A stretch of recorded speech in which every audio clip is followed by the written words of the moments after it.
Viel Spaß im Feiertagsmagazin. Nobby und der Lange werden euch perfekt auf das Spiel gegen Bremen einstimmen. Euer Jörg.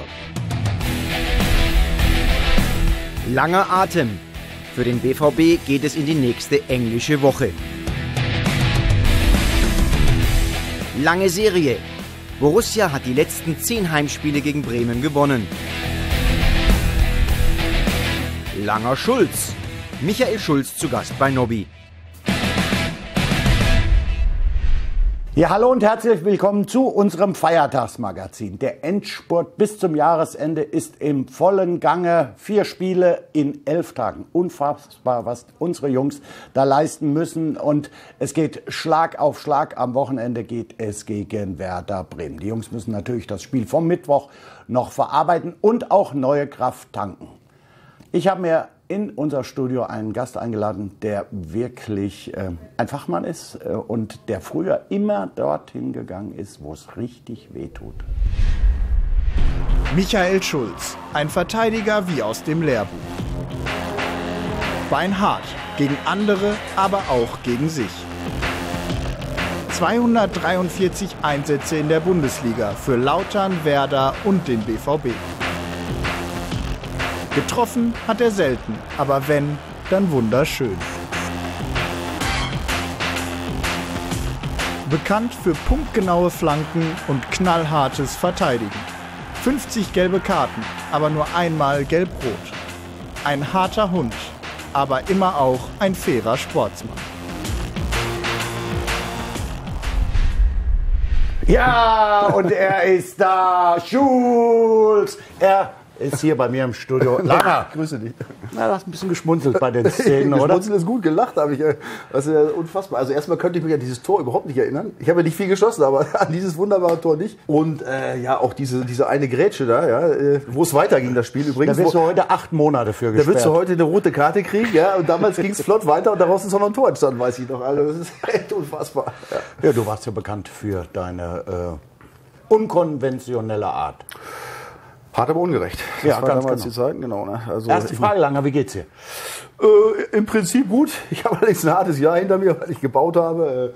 Das war sehr anstrengend. Also wenn ich jemals in meinem Leben dachte, ich hätte Stress gehabt, auch zu unserer Profizeit, musste ich das alles revidieren. Dafür muss man ein Haus bauen. Da muss man ein Haus für bauen. Aber jetzt ist es fertig und es geht voran und ich fühle mich wunderbar. Jetzt geht es zur Weihnachtszeit und die Ruhe kehrt langsam wieder rein. Ah, schön. Jetzt ist am Wochenende das Duell BVB gegen Werder Bremen. 2 Vereine, wo du gespielt hast, für dich auch vielleicht ein besonderes Spiel? Absolut, jedes Jahr. Also klar, ich hatte natürlich meine schönste Zeit, auch erfolgreichste Zeit natürlich in Dortmund. Ich habe jetzt hier, 25 Jahre jetzt gelebt oder noch länger sogar. Ich habe natürlich eine sehr intensive Beziehung zum BVB. Bin allerdings in der Nähe von Bremen groß geworden und hatte da auch noch zum Abschluss meiner Karriere eine schöne Zeit. Also mein Herz schlägt schon ein bisschen lauter, ein bisschen größer für den BVB. Aber ist ja klar, wenn ich an Bremen denke und die schöne Zeit, dann drücke ich dir natürlich auch alle Daumen. Zumindest jetzt natürlich, dass es aus diesem Abstiegskampf rauskommt. Ja, am Wochenende arbeitet nicht, das ist ganz klar. Nein, jetzt das ist klar.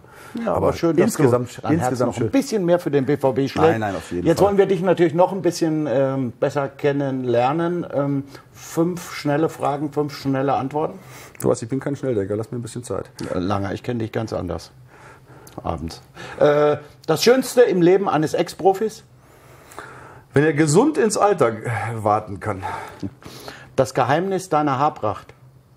Ja, wenn ich das wüsste, meine Mutter fragen, die hat nämlich so ähnliche Haare. Ich befürchte, das ist genetisch bedingt. Oder ich hoffe es, weil mein Vater sieht ganz anders aus. Ja? Da ist nämlich das alles sehr flugs vom Kopf gefallen. Gott sei Dank, toi, toi, toi, danke Mama. Also ein bisschen grau ist auch schon. Ja, Ne? nur grau, aber sie sind auch drin, in Gottes Namen. Deine ja auch. Die sind nicht grau.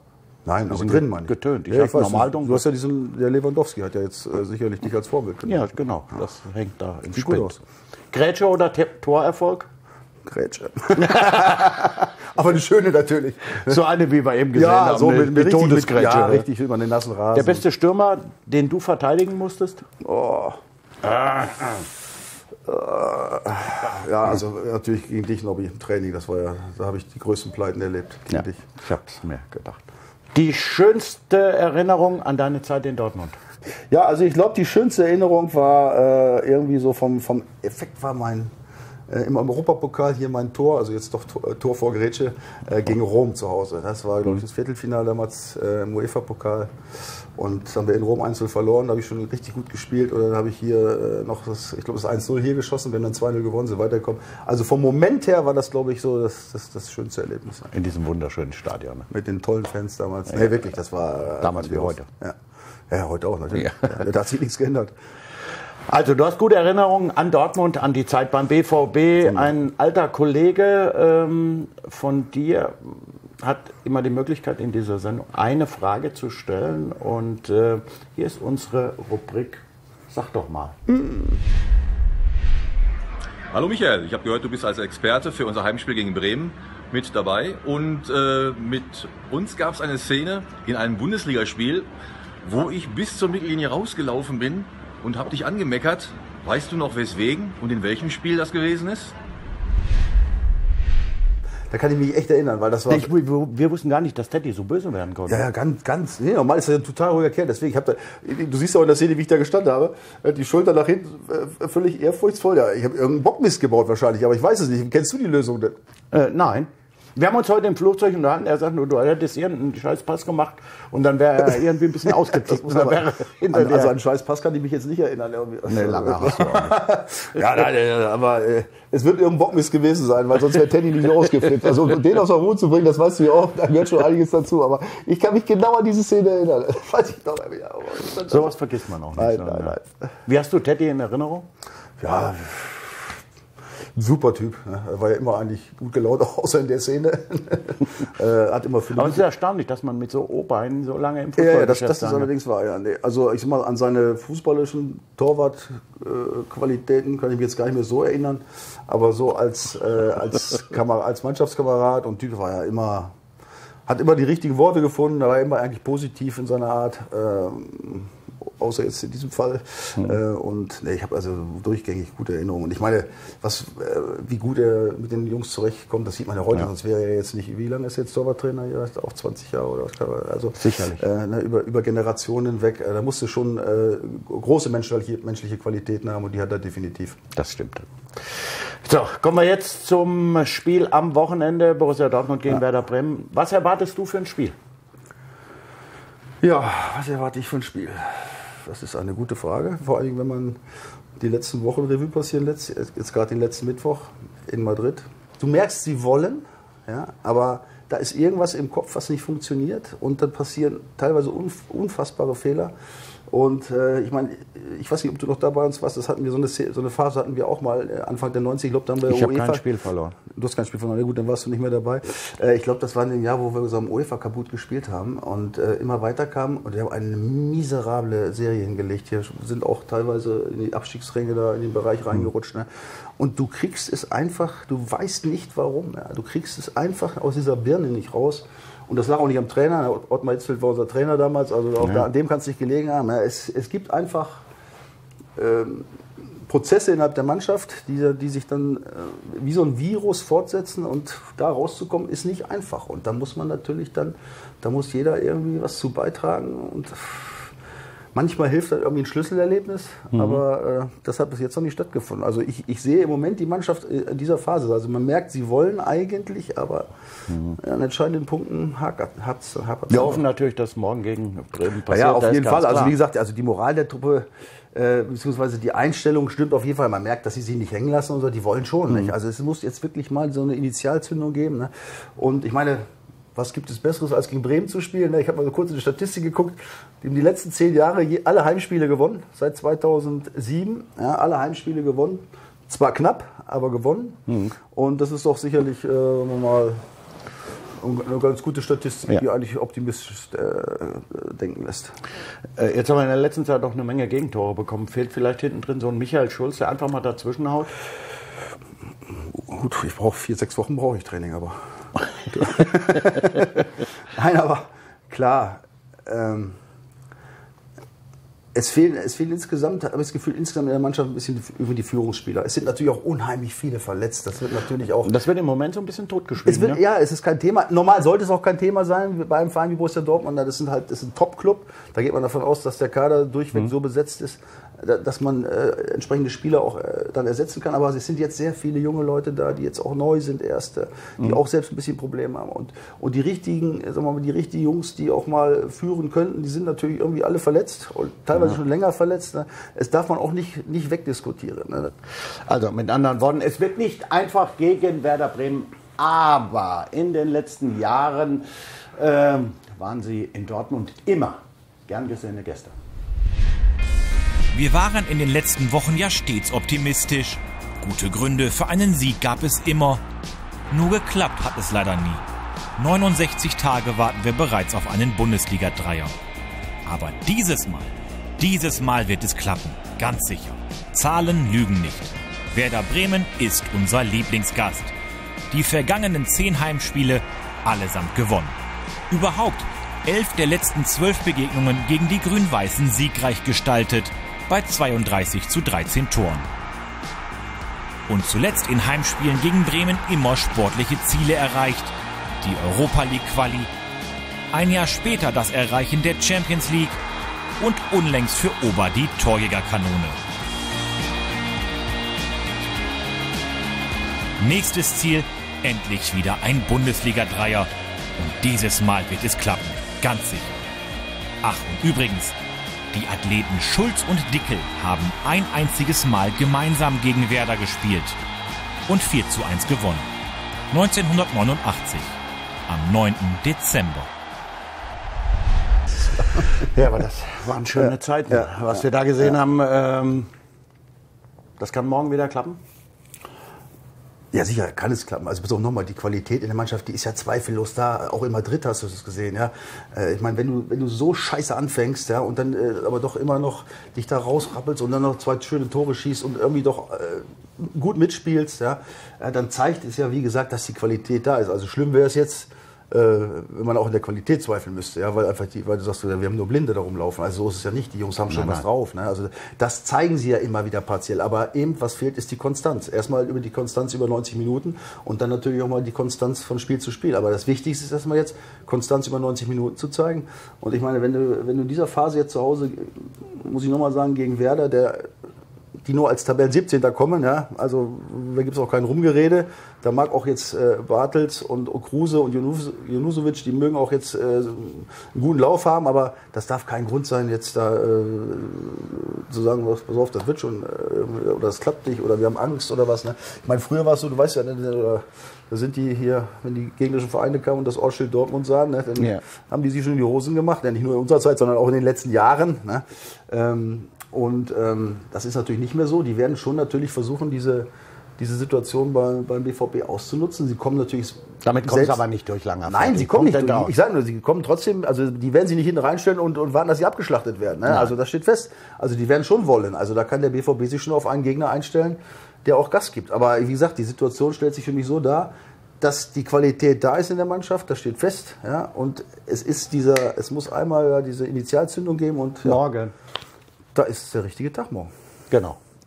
Wo schaust du das Spiel? Wie meistens im Fernsehen. Ja? Ja. Also ich bin zwar auch gerne im Stadion, muss ich ehrlich sagen, oder ich war jetzt auch vorletzte Woche in Leverkusen. Aber was ich ehrlich gesagt immer schön finde, ist im Fernsehen auch, da hast du diese Zeitlupen und diese kommt da und das ist natürlich auch mal gehört zum Spiel dazu. Also, könntest du zu mir auf die Bühne kommen, da hättest du das auch. Komme ich gerne mal, ganz sicher. Ja, aber nicht bei der lausigen Kälte, ich komme erst im Frühjahr. Ja, du bist ein richtiges Weichei geworden. Ich komme im Frühjahr. So, jetzt gibt es den ersten richtigen Zweikampf, Schulz gegen Dickel. Ja.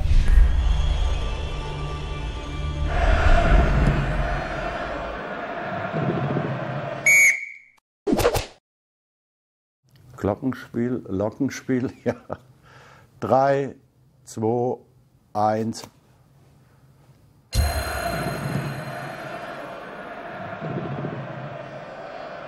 Ja, ich kannte diese Szene. Ich habe jetzt immer festgebissen. Was gibt's denn da zu lachen? Was? Guck mal, der arme Kerl, ja, rote Bratzett, ja sicher. 1-0 für den Lang.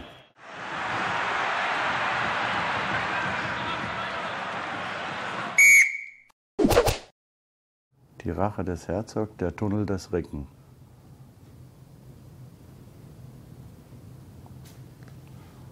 Ach so. 3, 2, 1.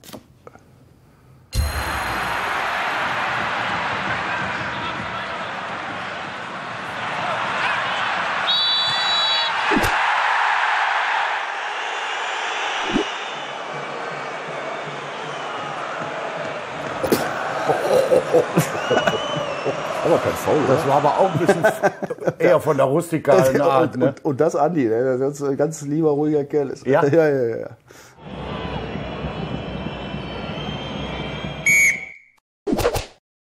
Basler auf Umwegen, Schulz auf Tuchfühlung. Ja, Lange, das musst du doch wissen. Ich weiß. Schulz auf Tuchfühlung. 3. Ach komm, ich will mich sehen. Ich will mich sehen. Scheiße, hätte ich das andere gemacht.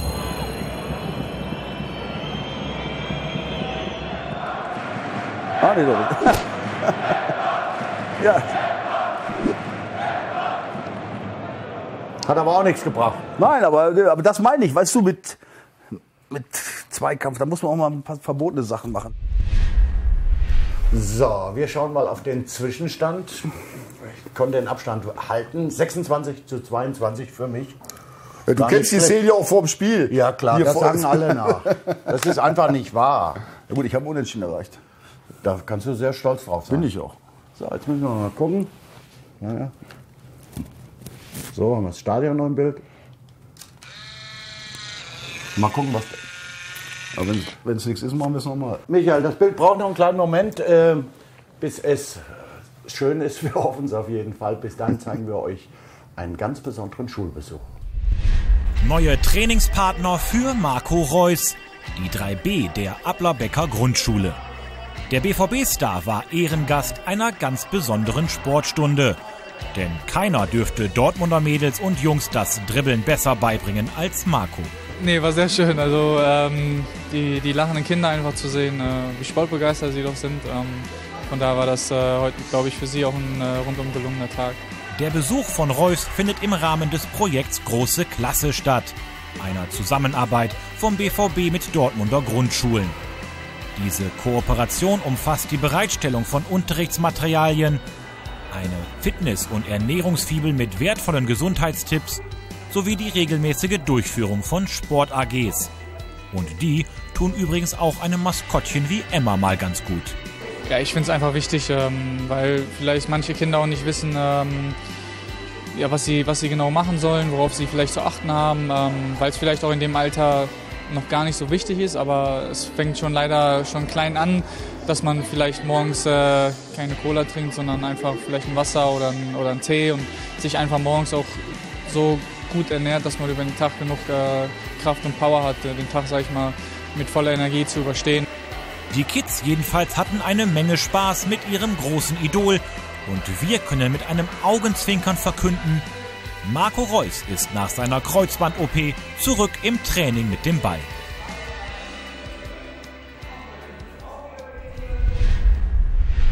Ja, was sehen wir denn da? Marco am Ball, es geht aufwärts. Da hoffen wir natürlich drauf, dass er schnellstmöglich wieder im Kader ist. Langer, wir schauen uns das Bild mal an. Wer ist denn der geile Typ mit den langen Haaren da? Ja, ich kann es ja nicht sagen, ich habe es ja relativ kurz. Ja, schön. Sehr schön, oder? Ja, muss ich auch sagen, für unsere Verhältnisse. Wir machen eine Collage daraus und am Ende des Jahres versteigern wir das zugunsten unserer wunderbaren Stiftung Leuchte auf. Kannst du noch unterschreiben? Mach ich doch glatt. Gut, dass ich einen kurzen Namen habe. Die Unterschrift, die kann ich heute noch. Deine. Deine. Ist doch nicht so schwer. Sehr schön geworden. Ja, das war's heute vom Feiertagsmagazin. Wir drücken natürlich die Daumen für unsere Jungs morgen. Morgen muss einfach ein Sieg her, ein Dreier muss her. Das wünschen wir uns alle. Wir drücken die Daumen. Du vom Fernseher, ich hier im Stadion. Das war's. Schön, dass du hier warst, Langer. Sehr gerne. War mir eine Freude. Tschüss, macht's gut. Bis dahin.